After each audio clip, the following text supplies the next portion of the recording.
Hello, hello mga kumarites! It's me again, Mami Loy.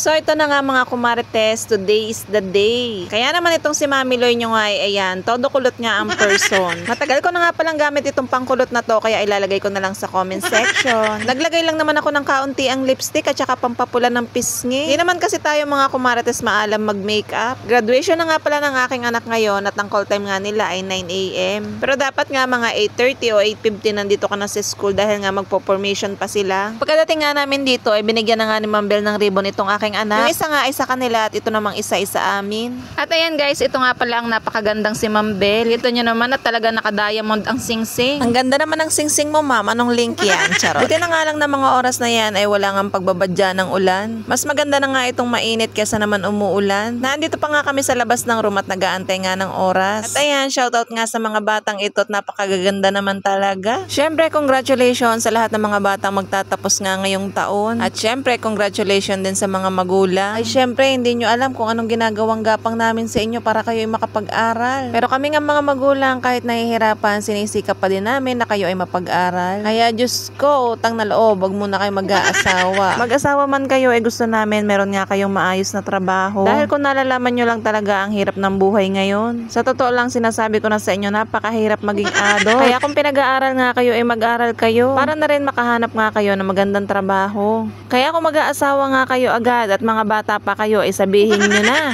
nang hindi naman nasasayang ang pinapaaral ng mga magulang ninyo. Kaya nga sinasabi ko nga sa aking anak, kung ikaw ay mag-aasawa, gusto ko ay may sarili kang bahay. Dahil balang araw magiging magulang din kayo. Hindi nyo naman kami obligasyon na tulungan, pero gusto namin ay nasa maayos nga kayong kalagayan. Sa totoo lang mga kumarites, napakabilis nga lumaki ng mga bata ngayon. Parang kailan nga lang nung umanak tayo, pero ngayon ayan, may mga gagraduate na tayo mga kumarites. Ay nung baby pa nga ito'y napakahikain. Grabe, hindi ko lang talaga lubos maisip na napakabilis ng panahon. Medyo napapaghalataan na nga rin ang ating edad niya. Kaya naglakad na nga kami sa loob dito sa may gym. Isang magulang nga yung pwedeng kasama dito sa loob at kung gusto mo namang manood ay pwede naman doon sa may labas. Dito sa may labas ng covered court ha. At dito naman sa may labas nga ng covered court ay meron naman mga upuan. Kaya yung aking asawa nga ay doon nga nakaupo. Dito naman sa Margarita ay dalawang section nga lang ang grade 6 kaya naman kakaunti sila kumpara sa ibang school. At itong aking anak nga ay doon nga sa Prudencia mag-aaral. Doon naman yun malapit sa akin biyanan. Mamamasahin na nga yun kaya kailangan na natin turuan magsakay ng jeep. Syempre isama na natin yung pagtawid-tawid. So ayan, pagkatapos nga magsalita ng ating mga guest speaker ay tinawag na nga isa-isa itong mga bata. Nakaka-proud naman kayo at least walang bumagsak, lahat nga ay nakagraduate. Kaya kayo mga graduate nga ay kahit wala nga kayong mga honor, ang mahalaga ay hindi nga kayo bagsak. Dahil sa totoong hamon ng buhay, ang kailangan natin ay diskarte. Syempre bonus na nga yung matalino ka. Pero kung matalino ka nga at wala ka naman diskarte, eh wala din. Kaya naman kailangan tandem yung dalawa. Pero kahit hindi ka nga matalino, basta madiskarte ka, epak pa rin yan. Sabi ko nga sa inyo, bonus na lang din talaga kung matalino ka. Dahil mas malayo nga ang mararating mo kung madiskarte ka na, ay matalino ka pa. Ay, talaga namang pak na pak yan. Kaya naman, pautang. Huy, grabe naman yan. Nilutangan agad. Wala pa nga mga trabaho. Kaya naman pagsikapan nyo at pagyaman nyo, ngayon utangan ko kaya. Huy! At ayan na nga ang aking anak at siya naman ang tumanggap nitong certificate. O diba, nasa first level pa lang tayo. May junior high pa, may senior high pa, may college pa. Parang ayoko na mag-anak ah. Isa pa lang ilugi na. Lugi na agad pag-asawahin ko na kaya. Charot. Syempre, joke lang no. Diyos ko, ilang manual pa kaya ng printer ang aking ibabalot. Marami pa tayong ipapak na printer, anak. Madami-dami pa tayong pagdadaanan. Kaya naman saludo talaga ako dun sa mga dalawa ang anak, tatlo ang anak. Dahil napoprovide pa rin nila yung mga pangangailangan ng kanilang mga anak. Ay ako pa nga lang isa ay gapang na. Ay ano pa kaya kung dalawahin ko pa? Ay Diyos ko po, saka na pagyaman ko na laang. Kailan kaya tayo yayaman dito sa pagbablog, hulong nang tayo makapag-anak pa ulit ng isa? Dami ko nang sinabi,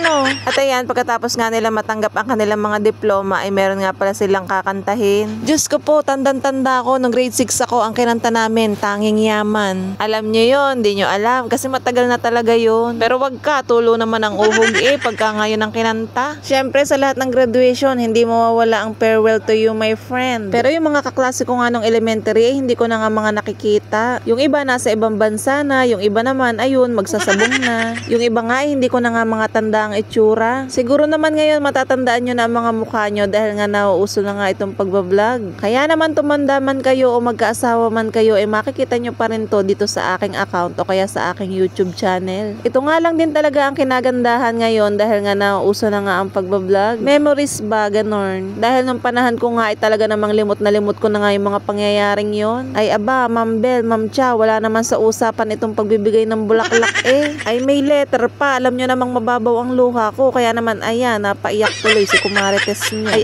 ayaw ko pa man din na ako'y naiiyak at para tayo nagiging si Rudolph. Hindi talaga ako prepared kaya hindi ako nakapagdala ng panyo. Kaya naman yung panyo ng aking anak ang aking hiniram. At ayan nga, may pa-letter pa. Dear Ma'am Charo, charot. Manang-mana sa kanyang amang magsulat ay napakaliliit naman. Ang nasasaad sa letter ay gusto daw niya ng one piece na figure. Alam niya naman na wala naman akong hindi binigay sa aking anak na yan. Kaya naman pag-iipunan pa natin yan. At syempre, sana daw ay proud ako sa kanya. Syempre naman, proud na proud ako sa'yo. Kahit panay ang cellphone mo sa bahay, abay pinatutunayan mo pa rin na makakapasa ka. Congratulations, grade 6 matatag at grade 6 matulungin. May next chapter pa tayo. Dahil kapag nakapagtapos kayo ng college, dyan yun na mararanasan na ang hirap palang mag-apply. Ay, totoo yan. Danas ko yan, mga inday. Akala ko kapag nakapagtapos ka na ng college, napakadali lang. Akala ko basta nakapag-college ka, ay matatanggap ka na agad sa trabaho. Hindi pala. Dahil kahit college graduate ka, hindi pa rin maiiwasang ma-reject ka. Sumunod nga pala si Inay at hindi nga daw niya pwedeng hindi makikita ang kanyang sihikain. Ay minsan lang naman daw to sa isang taon kaya naman pumunta kahit masakit ang tuhod. Ay Inay, pagalingin mo yung iyong tuhod at pag-ari gumraduate ng high school ay ikaw naman ang maghahatid din Pagkatapos naman ni na Kurt, itong aking pamangkin naman ang aking minake-upan at sila naman ang susunod. Recognition naman nila at meron ngang honor itong batang ito, napakagaling naman. Abay, akalain mo yun, may honors pa, tinuturuan ko lang naman yan pagka hindi niya alam ang kanyang isasagot. Minake-upan ko nga lang siya dyan ng very light. Dahil hindi naman tayo maalam mag-makeup, nilagyan ko lang ng pampapula sa pisngi at saka lipstick. Okay naman na din yung very light lang at hindi rin naman maganda kapag ka sobrang kapal. Sa susunod na taon nga, kapag ka may honor ka ulit, si tatay naman ang magsasabit niyan sa'yo. Dahil lang kanyang tatay nga ay malapit na umuwi. May pa-flowers pa nga, bigay daw ng kanyang ate Pia. At ayan, hinatid na nga ni Mudra sa school. So ayun lang mga kumarites, congratulations sa lahat ng gumraduate. At ayan, pinagluto lang naman namin sila ng pansit at saka bake mac. O diba, kagabi ko pa nga ginawa yung bake mac na yan at ininit ko na nga lang. Tapos si ate dyan naman ay nagluto nga nitong bilo-bilo, napakasarap din. Yun lang naman, thank you for watching, bye!